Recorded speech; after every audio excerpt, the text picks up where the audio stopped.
నమస్తే. నేను మీ తిమ్మారెడ్డి. సో, చాలామందికి డౌట్స్ ఏందంటే, ఒక ప్రాపర్టీ కొనే ముందు ఔట్ ఆఫ్‌లో ఉన్నా సరే, అదర్ కంట్రీస్, అదర్ స్టేట్స్‌లో ఉంటే, ఓ ప్రాపర్టీని ఎలా రిజిస్ట్రేషన్ చేసుకోవాలి? చాలామందికి తెలుసు ఫార్మ్ 32 అనేది. కొంతమందికి తెలియదు. సో, చాలా కాల్స్ వస్తున్నాయి. ఎలా రిజిస్ట్రేషన్ చేసుకోవాలి? ఒకవేళ లేదు గదా!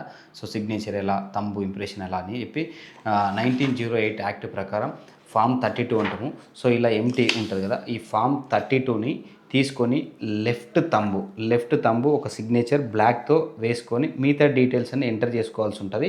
ఇక్కడ చూడు ఇక్కడ ఒక ఫోటో అతికించాల్సి ఉంటది. సో, లైక్ మీకు చూపిస్తాను. ఇది కంప్లీట్ అయింది ప్రాసెస్. కంప్లీట్ అయింది ఏంటంటే లెఫ్ట్ థంబ్ బ్లాక్ ఇంక్‌తో ఇక్కడ ఒక సిగ్నేచర్ ఇస్తే సరిపోతుంది. ఇక్కడ ఫోటో అతికించుకోవచ్చు తర్వాత అయినా సరే at the time of registration. So, 1908 ప్రకారం 1908 యాక్ట్ ప్రకారం ఫార్మ్ 32 ఇది రిజిస్ట్రేషన్ ఎవ్వరైనా ఎక్కడి నుంచి ఏ స్టేట్ ఏ కంట్రీలో నుంచి సరే ఈ ఫామ్ ద్వారా మీరు రిజిస్ట్రేషన్ చేసుకోవచ్చు. So, completely legal.